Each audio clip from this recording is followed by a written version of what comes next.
Hey folks, it's me, Christiana Gaudette. Today is February 10th, 2020. It's Monday, so you know what that means. It is time for our three-card weekly reading. Before we get started, let me just share some stuff with you. We had a great meetup at Panera in Palm City yesterday. Thanks everyone who was able to attend. We do have a class coming up here at my Palm City office on February 19th, tarot readings for personalities and relationships. If you happen to be local, please plan on being here. Hey, Neil, it's nice to see you. Deirdre, nice to see you. So on February 22nd, 10 a.m. Eastern Standard Time, you're going to have to hop over to my YouTube channel, Christiana Gaudette. I am doing a free hour-long webinar on the tarot court cards, so make sure you join us there. And of course, perhaps you've already heard about StarCon. Registration will be opening soon.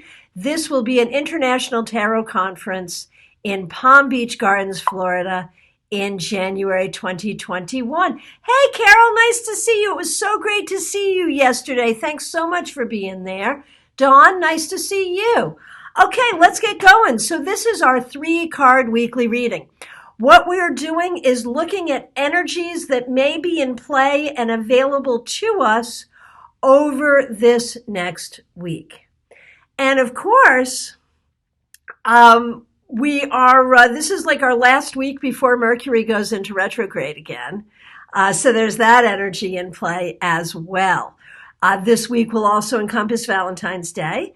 So this is your three-card weekly reading for February 10th through the 16th. If these cards resonate for you, if it makes sense for you, if you find it helpful, please do take it as a reading. And of course, if you want something more in-depth and more personal, reach out to me. I can work with you by phone, Skype, FaceTime, Messenger, or here in my Palm City office. If you happen to be watching an archive on Facebook, Instagram, or YouTube, thank you so much for being here as well. So today I'm working with what is right now my workhorse deck, which is the trusty Hanson-Roberts Tarot, one of my favorites. I have probably destroyed more copies of this deck than I can even remember over the course of my career. What does that mean, Mercury in retrograde? Okay, so Mercury is the fastest moving planet. All planets go into retrograde, but Mercury does it more often. We have 3 Mercury retrogrades a year, whereas other planets we might not, they might go into retrograde every other year or once a year or every 3 years. So when a planet's in retrograde, whatever the energy of that planet is, it's just like a reversed card in tarot. Whatever the energy is can be a little changed. And because Mercury is about connections, it's about communication. When Mercury goes into retrograde, it's easy to screw up connections. It's easy to screw up communication. So you back up your computer. You are very, very careful if you have to sign contracts or anything of that nature. You're very careful to read them.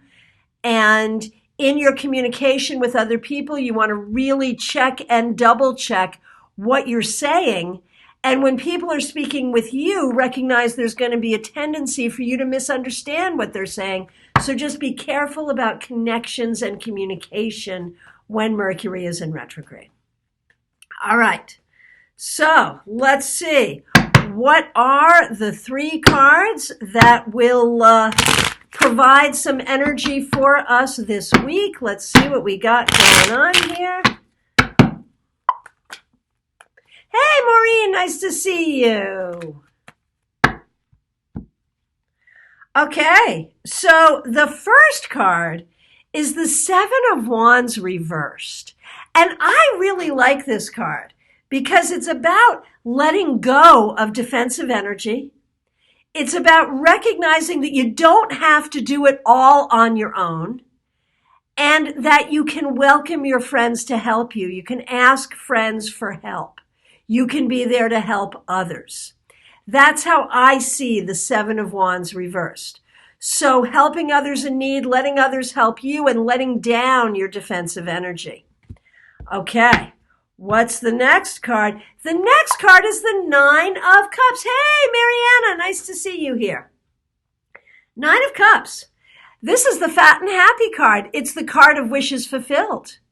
And so far, it looks like we're going to be having a bang-up week here, which is good because last week and the week before, we had some funky cards. So here, we don't have to be defensive. We can enjoy the people around us. And here we have wishes fulfilled. Things that we've been working to manifest, things that we want to have happening may begin to start happening. And we can have a certain amount of happiness and satisfaction. Hey, Mallory, nice to have you here with us. So what will our third card here be? Ooh, the moon. Okay, so this is very interesting. The moon kind of, in a way, throws in a monkey wrench here. But in another way, it gives us a little bit of a spiritual connection as well. The moon is a very, very interesting card. Depending on what book you read, you may see the moon. Hey, Cindy, nice to see you. You may see the moon as a warning of treachery and deceit. You may also see the moon as affirmation of your own intuition and your own spiritual journey. So there's like a wide variety of ways that we look at the moon and things we can see in the moon. It can be a hidden enemy. It can also be the magic within you. So how does that all work? Well, what we have to do with the moon is we have to remember that things in the light of the moon look differently than they do in broad daylight. On the search for spiritual truth, we have to tread very carefully, for there are many things that would fool us. There are many ways that we could lose our step. So in general, on a mundane level, recognize that things may not be everything they see. And again, going back to coming into Mercury retrograde, double check everything. The moon would tell us that. The moon also brings us a spiritual focus and suggests that when we look at these other two cards, if you want something in your life, then work to manifest it. When the new moon comes around again, what do they say? Plant your seeds on the new moon. Work to grow something that you want in your life. And although the Seven of Wands tells us to let down our defensive nature a little bit, the moon would tell us that you still can't trust everyone. You still have to be careful. Cindy says, very important message, ignorance is not bliss. Yes, exactly. So check and double check. Be careful, be spiritual, be magical, be intuitive. Manifest what you want, but see things with open eyes. Be grateful for what you have in your life. Be willing to work to manifest the things that you want. Do not be defensive. Do enjoy the people around you. Do ask for help when you need it, but also be careful. So that's your message for this week. Thanks so much for being here. We'll meet back here on Friday for your Friday weekly wrap-up. In the meanwhile, of course, as always, I am available to you for private readings. We can work by phone, Skype, FaceTime, Messenger. Hey, TK says, be ready. Yeah, no doubt. Neil says, I will be magical. Yeah. You know, I think that is often the solution. Be magical. Hey, Stephen Bright, nice to see you. So reach out for a reading. I'm also available for mentorship.